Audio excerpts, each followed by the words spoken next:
Assalamu alaikum wa rahmatullahi wa barakatuh. Welcome to our channel, dear friends and brothers. How are you friends? दोस्तों आज हम use to के बारे में बात करेंगे। दोस्तों बहुत ही इंटरेस्टिंग लेसन है ये, आप सुनेंगे तो आपको बहुत सारी चीज़ें मालूमात इसके बारे में हासिल होंगी। दोस्तों आज हम बात करेंगे यूज टू के बारे में, उसका क्या माना होता है, उसका इस्तेमाल करने की क्या तरीका है और साथ ही साथ कुछ एग्जाम्पल्स, कुछ मिसालें देके आपको समझाने की भरपूर कोशिश करेंगे। आपको बताऊं मैं कि जो हमारी आदतें होती हैं वो दो तरह की आदत होती है। एक आदत वो है जो हमारी फितरी होती है और एक आदत वो होती है जो हम किसी को देख करके, किसी के पास रह के या किसी की बात सुन सुन के जो हमारे आदत सी हो जाती है, एक ये होती है इंटरनल हैबिट हमारी। तो दोस्तों यहाँ पर जो यूज टू का इस्तेमाल करेंगे हम, वो एक्सटर्नल के बारे में करेंगे। जो बाहर किसी की सुन सुन के जो हमारी आदत बनती है उसको इंटरनल नहीं बल्कि एक्सटर्नल हैबिट बोलते हैं।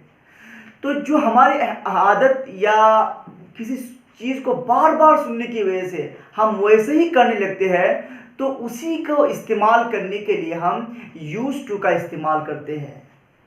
दोस्तों आपको पता होगा कि बहुत सारे ऐसी भी चीज़ें हैं हमारे अंदर जो खुद ब खुद हमारे अंदर से वो आदत बनती है। जैसा कि किसी को बोलने की आदत होती है, या फिर किसी को नाखून चबाने की आदत होती है, काटने की आदत होती है। तो ये भी एक आदत है, लेकिन ये आदत किसी को देख के या किसी को बार बार ऑब्जर्व करके ये आदत पैदा नहीं होती है, बल्कि ये खुद से पैदा हो जाती है। दोस्तों अगर वो हमारी कोई आदत ऐसी हो जो अंदर से हो, तो उसके लिए हम क्या इस्तेमाल करेंगे। तो दोस्तों अगर आपको बोलने की आदत है तो आप कैसे बोलेंगे? I have a habit of talking. कैसे बोलेंगे दोस्तों? I have a habit of talking. मुझे नाखून चबाने की या काटने की आदत है। I have a habit of biting Niels. मुझे नाखून दांत से काटने की आदत है। तो ये हमारी इंटरनल हैबिट्स है। लेकिन दोस्तों वहीं पर अगर आपकी बाहर से कोई आदत बन रही है, किसी को देख करके, किसी के साथ रह रह के आपकी कोई आदत बन रही है, तो उसके लिए हम यूज टू का इस्तेमाल करेंगे। दोस्तों पहले आपको मैं ये बता दूं कि यूज टू का हम प्रोनाउंसिएशन कैसे करेंगे।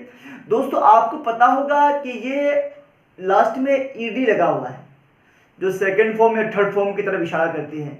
लेकिन दोस्तों जब इसको हम बोलेंगे तो हमारे लिए ज़रूरी नहीं है कि हम उसकी ईडी को पूरे के पूरे तौर पर तलफ़ुज़ करके बोलें, क्योंकि जब हम बोलते हैं या फिर जो इसकी इस तरह की इस्तेमाल किया जाता है, यूज टू को इस्तेमाल किया जाता है, तो उस वक्त ईडी की आवाज़ पूरी तरह से नहीं निकलती है। इसलिए हम भी इसी तरीके से इसका इस्तेमाल करेंगे। दोस्तों इसका इस्तेमाल कब करेंगे, आप मिसालों के साथ समझने की कोशिश करते हैं।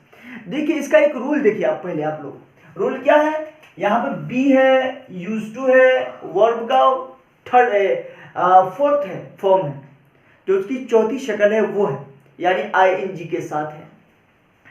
आप बी का मतलब आपको बारहा समझाया हो कि बी का मतलब होता है इज एम आर। जब हम सिंपल प्रेजेंट में लेंगे तो उसका बी का मतलब होगा इज एम आर। तो यहां से इज एम आर और यहां पर यूज टू का इस्तेमाल करेंगे। हमेशा जब भी हम इस्तेमाल करेंगे तो यहाँ पर ऐसा नहीं है कि किसी वक्त हम डी को गिरा देंगे, डी को भी नहीं गिराना है हमको। हमेशा हम यूज्ड टू का इस्तेमाल करना है। उसके बाद हमको वर्ब का जो चौथी शक्ल है, यानी आईएनजी के साथ उसका इस्तेमाल करना है। एक मिसाल लीजिए, मैं आपको मिसाल के साथ समझाने की कोशिश करता हूँ। पहली मिसाल जो हमारी है अफर्मेटिव की, यानी पॉजिटिव की मिसाल है, वो देखिए, I am used to getting up early. मुझे सवेरे उठने की आदत है। मुझे सवेरे उठने की आदत है। या फिर आप उसको इस तरह से भी बोल सकते हैं, मैं सवेरे उठने की आदी हूं। मैं सवेरे उठने की आदी हूं। तो दोस्तों आदी हूं या आदत है, दोनों के दोनों एक ही है। और ये जो इससे हमें मालूम हो जाता है कि ये प्रेजेंट टेंस की बात हो रही है।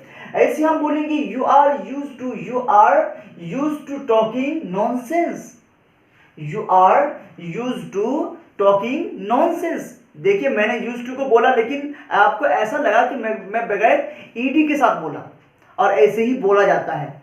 You are use to talking nonsense, तुमको बकवास करने की आदत है, तुमको बकवास करने की आदत है, या फिर तुम्हारी बकवास करने की आदत है, या फिर तुम बकवास करने के आदी हो।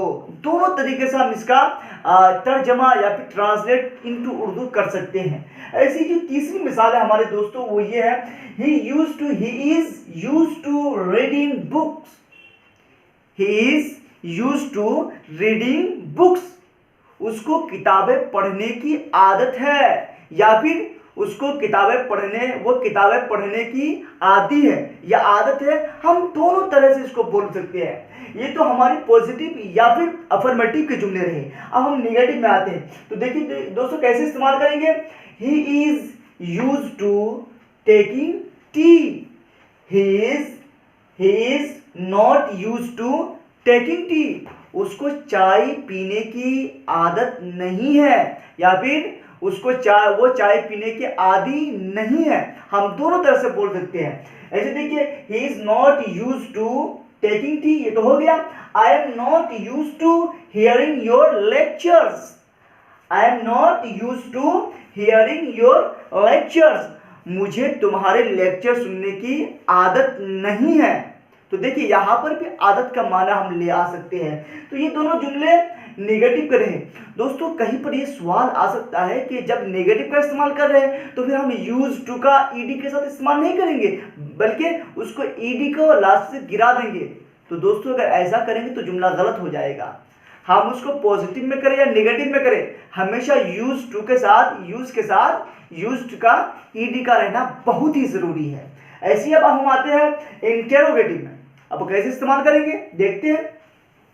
यू आर, देखिए यहाँ पे इंटेरोगेटिव है, यानी सवालिया जुमले हैं। हम सवाल कैसे करेंगे तो देखिए, are you use to living this weather, are you use to living this weather, क्या तुमको इस मौसम में रहने की आदत है, क्या तुमको इस मौसम में रहने की आदत है, यानी तुम इस मौसम में रहने के आदी हो। हम इसको भी बलद दिगर बोल सकते हैं। ऐसे ही देखिए दोस्तों एक और जुमला लेते हैं। Is he use to staying up at night, क्या है, is he use to staying up at night, क्या उसको पूरी रात जागने की आदत है, क्या उसको पूरी रात जागने की आदत है।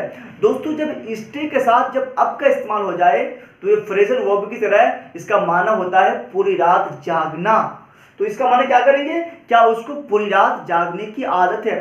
तो दोस्तों यहाँ पर ये समझ में आया कि हम उसका पॉजिटिव इस्तेमाल करें, नेगेटिव इस्तेमाल करें, इंटेरोगेटिव में पॉजिटिव या नेगेटिव हो, सबके साथ हम यूज टू को ईडी के साथ ही इस्तेमाल करेंगे। और अगर हम चाहते हैं कि हम आदत के माना बयान करें जो प्रेजेंट में हो तो हम ऐसे ही बयान करेंगे। यहाँ पर हमने सिर्फ प्रेजेंट के लिए इसलिए बात की क्योंकि आगे जो है ना वो पास्ट की बात है और वाज वर्ड का भी इस्तेमाल किया जाता है, ऐसे ही यूज टू का भी इस्तेमाल किया जाता है। तो हम सबको एक साथ इसलिए इस्तेमाल नहीं किए क्योंकि आप कंफ्यूजन ना हो जाए, आप कंफ्यूज ना हो जाए, इसलिए हम आपको एक एक बयान करने की बताने की कोशिश करेंगे ताकि आप अच्छी तरह से समझ सके। यहाँ पे स्ट्रक्चर है, ये रूल है, इसको दिमाग में रखिए और बिल्कुल हजारों मिसाल आप खुद बना सकते हैं। जब आपको सवालिया बनाना है, इंटेरोगेटिव बनाना है, तो आप इसको बी को शुरू में लेके आ जाएंगे सब्जेक्ट के हिसाब से। यानी अगर सब्जेक्ट प्लूरल है तो आप आर का इस्तेमाल करेंगे, सिंगुलर है तो इज का इस्तेमाल करेंगे, और अगर आई है सब्जेक्ट तो एम का इस्तेमाल करेंगे। बहुत ही सिंपल है दोस्तों। उसके साथ यूज टू का इस्तेमाल हर हाल में करना है, हर हाल का इस्तेमाल करना है। इसका माना बिल्कुल आदि है या आदत है, दोनों ही आता है। तो दोस्तों मुझे उम्मीद है कि ये सब चीज़ें या फिर रूल और ये जो यूज टू के जो पूरे स्ट्रक्चर है आपको पूरी बातें समझ में आ गई होगी। तो दोस्तों जो बातें ना समझ में आई हो तो हमें कमेंट बॉक्स में आकर अपने कमेंट के जरिए हमको बता दें, तो फिर आगे हम आपके परेशानियों को सॉल्व करने की पूरी कोशिश करेंगे और आपसे कहेंगे कि जो हमारे नए देखने वाले हैं वॉचर्स हैं उनसे हम कहेंगे कि हमारे अगर इस चैनल को सब्सक्राइब नहीं किया है तो सब्सक्राइब कर दें और हमारे बेल आइकन को दबा दें ताकि हमारे न्यू वीडियोस आप तक पहुंचते रहे और आप उससे भरपूर इस्तेफादा करें। दोस्तों ठीक है, अभी मिलते हैं अगले वीडियो में। खुदा हाफिज़, अस्सलाम वालेकुम व रहमतुल्लाह।